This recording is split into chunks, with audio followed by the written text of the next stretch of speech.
정권 분립이 있고 그 중심에 대의 정치라는 게 있습니다. 그런 기본적인 자유민주주의 체제가 다 무너졌잖아요. 지금 미래통합당에 국회의원이 103명이 하면 뭐 하겠습니까? 우리 공화당은 3년간 국회의원 1명 있는데도 3년간 정말 가열찬 투쟁을 했어요. 103명이 있는데 180명 의석이 180석에서 아무 일도 할 것이 없다라고 하는 원내대표를 보면서 이 나라는 끝이 났다 하지. 또 저항을 하든지 그렇지 않으면 젊은이들이 진실에 대해서 불의와 싸우는 홍콩 젊은이들 보세요. 그 중국 공산당에 자기들에 대한 자유에 대한 침탈을 하니까 목숨 걸고 싸우잖아요. 우리 젊은이는 그것도 없어요. 이제는 그것이 그들이 말한 대로 기성세대가 잘못돼서 정치인이 잘못돼서 그런 게 아닙니다. 다 기성세대 정치인들한테 돌리는 젊은 세대도 잘못된 거예요. 지금같이 비정규직을 대통령이라는 자가 한마디 하면서 정규직화 시키는 세상, 고용세습을 대놓고 민주노총의 고용세습을 대놓고 고용세습을 하고 정교조 법외노조를 다시 원상복귀시키고 130만 명이나 되는 민노총이 장악한 나라는 불의의 나라입니다. 여기에 저항이 못하는 거죠.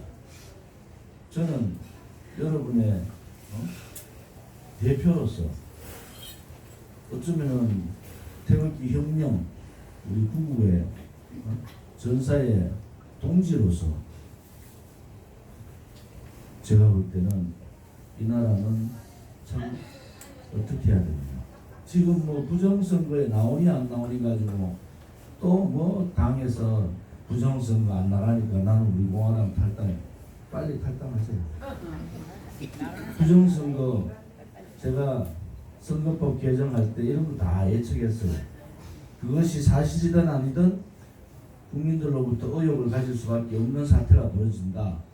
그때 저하고 무소속 사람 빼고 미통당 누가 나서줬습니까? 그 10명 만드는, 저를 포함해서 10명 만드는데 사정하다시피 빌다시피 해가 10명 만들어놨어요. 뭐 개념이 없는 사람들입니다. 그 안에 보면 다 나와 있어요. 사전선거 금지, 투표소 개표, QR코드 금지, 다 근거를 가지고 다 내는 겁니다. 그런데 자기들이 떨어지고 그러니까 우리 공화당 부정선거 왜 안 나오냐고 3년 동안 한 주도 쉬지 않고 172차 금액으로 따지면 500억을 우리 동지들이 쓴 거예요. 그때 입혀갖고 있던 것들이 지금 나와서 이런저런 우리 공화당에 대해서 얘기하는 건 대단히 잘못됩니다. 국민들께도 뭐 우리가 잘못한 부분도 있죠.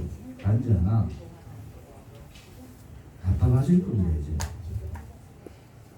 왜 답답하시겠어요? 우리 공화당이 60일 2달 동안 바깥에 나가지 않고 할 일이 너무 많잖아요. 우리 공화당 내부적으로 전열을 가다듬어야 될 거예요. 지금까지 1기의 공화당은 당의 골조를 만드는 거예요. 우리 공화당이 예를 들어서 4만의 책임당원, 이제 40만을 바라보고 저희들이 일반 당원이 가는데 그 골격을 맞춰놓지 않으면 우리 공화당은 사라졌습니다. 그 골격 만드는 것만 해도 한 주에 한 번씩 투쟁 집회하는 것, 기자회견하고 이슈 때마다 싸우고 그것도 사실 힘들었어요. 소수의 인원을 가지고. 근데 동지들이 바라는 것은 투쟁하지 않는 바깥에서 입만 떠드는 유튜브들이 바라는 것은 그렇지 않잖아요. 잘했니 못했니 이제 그런 투쟁을 하면 안 된다는 거죠. 이제 그렇게 우리가 다 투쟁하고 돈 버는 놈들은 따로 벌고 그래놓고 우리 공화당을 뒤통수 치고 욕하고 대통령 메시지 팔았던 사람들 다 어디 갔어요? 그때 저들끼리 모여가 하다가 다 뿔뿔이 다 흩어졌고 결국은 이 3년에 이제 8월 30일이 돼야지 3년이 되는 겁니다. 우리 공화당이 원래 8월 30일 날이 3년째 되는 해예요. 이제 2년 뭐 10달 정도, 2년 10개월 정도 지나는 정당입니다. 여러 비판들은 받아야 돼. 그리고 단지 하나 비판이 아니라 음해라고 생각할 때는 이기는 단호하게 쳐냅니다. 우리 공화당을 음해하면 어떠한 유튜브든 어떠한 보수파리들도 단호하게 용서하지 않겠다는 것이 우리 공화당이 앞으로 가야 될 길이다. 포용해야죠. 그런데 나쁜 놈들하고 하면 안 돼요. 나쁜 놈들하고 하는 것은 그거는 포용이 아니고 굴종입니다. 굴종. 비겁한 거. 여러분들이 워낙 강하게 정말 시간, 돈, 또 모든 혼을 바쳐서 투쟁을 했던 동지들이기 때문에 이번 총선을 계기로 굉장히 허탈하실 겁니다. 제 마음이 요즘 보니까 여러분들 얼마나 더 심하겠습니까? 단지 이제 우리 공화당이 가야 될 길, 저는 뭐 여러 군데 가서도 얘기합니다. 첫째는 우리 공화당이 가지고 있는 가치, 그런 체제, 자유민주주의 체제수, 또 우리가 말한 시장경제, 자본주의 수호, 그 다음에 대한민국의 가장 위대한 5,000년 역사에서 우리 선배님 때부터 지금 세대, 젊은 세대 이 40년간 박정희 대통령께서 경제개발 5개년 계획을 다 마무리 못하시고 79년도에 선거하실 때 80년부터 지금까지의 40년이 대한민국 5,000년이면서 가장 찬란한, 가장 멋있는, 가장 발전된 그런 대한민국이었어요. 그런데 껍데기였습니다. 껍데기. 누가 껍데기. 혼을 다 뺏겨버리고 껍데기만 놔둔 거예요. 혼은 좌파들한테, 정교조들한테 이 위대한 나라를 헬조선이라고 정말 나쁜 나라로 만들어버립니다. 그래서 혼이 뺏겨버린 나라가 지금 대한민국이다. 껍데기는 대단히 화려한데 안에 쳐다봤더니 그 국민들의 혼들은 다 딴 데가 있는 거예요. 딴 데가 있는 거예요.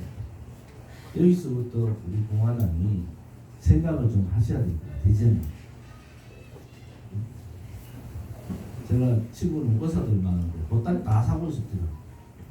보따리 다 사. 제가 농담삼아서 야 임마 그 10분에 있는 우리 공화당의 특별감비 내고 가라. 오늘 미국 가든 어디 가든 뭐 그쪽으로 가든 이제 더 이상 한국에 안 들어올 놈들인데 좀 내고 가라고 제가 그렇게 얘기합니다. 그게 현실입니다, 여러분. 현실입니다. 전 세계에 삼성이라는 정말 멋있는 기업이 이 새빨간 정치꾼들한테 고개를 숙이고 유럽을 꿇고 있잖아요. 벌써 경제정책은 다 사회주의로 가버린 거예요. 경제정책은. 이제 땅 파는 것도 이제 뭐 허가받고 팔아야 되는데. 땅 파는 거 허가받고 팔아요. 이 공유제가 뭡니까? 돈 못 버는 기업이든 돈 잘 버는 기업이 합쳐가지고 돈 잘 버는 기업이 돈 못 버는 기업에다 돈을 주는 겁니다. 박정희 대통령 각하가 제가 어떤 그때 우리 그 좌성이 박정희 대통령 각하 여기 이제 좌장하시는 분 계시잖아요. 이사장님이. 그분 말씀이 맞는 거예요. 새마을 운동을 하더라도 처음에는 똑같이 그때는 뭐 시멘트가 제일 그하니까 그거 100포씩 똑같이 나눠야 된대요. 그 다음에 2기에 줄 때는 100포를 가지고 성과를 보고 성과가 없으면 한 포도 안 줬답니다.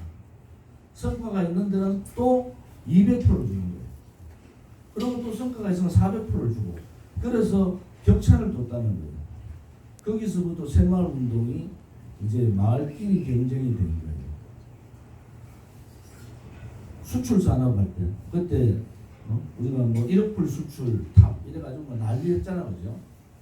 근데 대통령께서 중점적으로 수출 강국을 만들어야 되겠다 이렇게 했는데, 수출 지원금도 똑같습니다. 처음에는 시작할 때는 거의 같이 준대요. 그 다음에 수출 실적에 따라서 지원을 안 해주는데, 지원을 더 배로 늘리는 대로 차별화를 둔 겁니다. 성과에 대한 차별화를 둔 거거든요. 그게 박정희 신화라는 게 만들어지는 거예요. 경제개발 계획뿐만이 아니고 여러 가지 이 큰 그림도 잘 그렸지만은 우리 국민들 간에, 또 기업은 기업끼리, 동네는 동네끼리 경쟁을 시켜서 구석을 베겼습니다. 지금은 뭡니까? 박정희의 그 정신, 박정희 대통령의 그 정신을 뒤집은 겁니다. 이제 놀아도 돈 줄 수 있다. 뭐 노동자 농민이 주인되는 세상에 무슨 나라라고요? 빨갱이 나라입니다. 뭐 쉽게 말해서 노동자 농민이 주인되는 나라가 공산주의예요. 공산주의예요. 지금 노동자가 노조가 된 200만 명, 민주노총 130만, 한국노총 한 7, 80만 될 겁니다.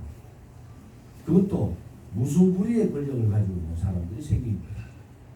방송은 방송대로, 언론은 언론대로, 각 기업의 중요한 부분 다. 사회이사제라는 게, 노동이사제라는 게 뭡니까? 노동자 출신 대표를 이사회에 들어가서 경영진들이 거기에 보고를 다 내게 됩니다. 그럼 기업 못해요. 기업 못합니다. 그것이 소위 말하는 사회주의 단계로는 벌써 들어가 버린 겁니다. KDI 여러분 젊은 연구원들 얘기 제가 3년 전에 말씀드렸어요. 3년 전에 문재인 정권 들어올 때, 그때 벌써 문재인 정권 들어오자마자 경제정책은 사회주의 경제정책을 거의 다 바꿨다. 지금 하는 일들이 다 그런 거예요. 자, 우리가 이제 4만 40만 하는 것도 힘들게 만들었는데, 자, 이 언론 방송에 여러분 들어보십시오. 여러분들은 수도권에 계시니까 이것저것 듣는데, 정말 지난번 보궐선거 때나 지방선거, 이번 선거도 가보면 대구, 경북, 경남, 농촌 지역 가보면 KBS, MBC만 봐요. 거의 다. 그럼 그분들 듣는 게 뭐겠습니까? 지금은 텔레비 털면은 문재인 정책 잘했다고만 얘기하잖아요. K 방역해가지고 막 우리 국민들 다 속여놨잖아요. 야, 문재인이가 말이지 중국 코로나 이거 엄청나게 배정 잘했다. 실질적으로 아시아권에서 16위입니다. 16위. 방역 잘했는 순서 16위인데 우리 대한민국 국민은 문재인이가 중국 폐렴을 제일 잘 막은 걸로 알고 있다. 그렇게 언론들이 속입니다. 언론들이 대만은 중국하고 같은 거 아닙니까? 우리보다 훨씬 교류가 많고 홍콩은 붙어 있잖아요. 그런데도 대만 사망자가 몇 명인 거 아세요? 홍콩도 마찬가지, 거의 없습니다. 그런데 이 언론 방송들이 그렇게 하는 거예요. 그렇게 국민을 속여버린 거예요. 그러고는 실질적인 세금으로 만들어진 그 정말 열어서는 안 되는 미래 세대의 양곡창을 연 겁니다. 창구를. 미래 세대가 가져가야 될 창구를 열어버린 거예요. 이제 중학교 들어가 중학생들 취업하고 그 다음에 이제 직장 들어가서 월급 받을 시점 되면은 15년 후겠죠. 그 60%를 세금 내지 않으면 안 되는 상황이 되는 거예요. 60%. 걔들이 무슨 죄를 지었습니까? 혜택은 여러분들 다 보신 거 아니에요? 여러분들 세대가 힘들게 전쟁도 치른 분도 계시지만은 우리 선배들 밑에 제가 이제 59년생이니까 그죠? 자, 그럼 60년생, 70년생, 80년생, 90년생, 2000년생 혜택 다 본 거예요. 40년. 대한민국의 가장 혜택을 많이 본 세대가 대한민국을 버려버렸어요. 대한민국을 버려버렸어요. 대한민국이 나쁜 나라라고 버렸어요. 이게 현실이다. 자, 이런 현실에 대한 부분을 명확하게 우리가 이제 알아야 된다.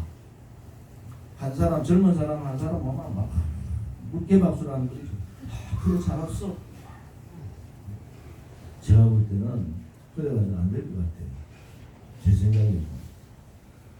이제 근본적으로 그러면 뭐 여기 스님도 계시고 목사님도 계신데 아니 엄마 문제이 저거 빨리 두고만 안 되나 하고 비한다고 되는 문제가 아니에요. 지금 체제는요 벌써 쟤들이 100년 정당 만들고 30년 집권 다 계획대가 있는 거고 그들은 국민들 눈치 안 봅니다. 원래 공산주의자들 사회주의자들은 목적 달성을 위해서는 수단과 방법을 가리지 않아요. 그런 자들하고 같은 대한민국 안에 살고 있는 겁니다. 그러면 더 그들보다 한편으로는 더 악독해져야 되고 한편은 더 친밀해야 되고 더 준비가 돼야 되는데 그것이 제가 걱정되고 대통령께서 저는 메시지 내면 안 된다고 한 사람. 메시지 잘못 내면은 대통령의 미래 없다 이제. 국민들부터 완전히 떠나버리면 힘들어진다. 그러니까 우리 최고위원회에서는 7% 우리가 스스로 7% 우리 그 계획을 세웠어요.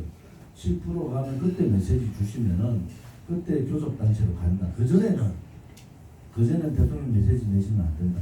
그러면 오히려 옥중투쟁의 3년의 그 위대한 투쟁이 빛이 발한다. 그것이 옳은 얘기예요.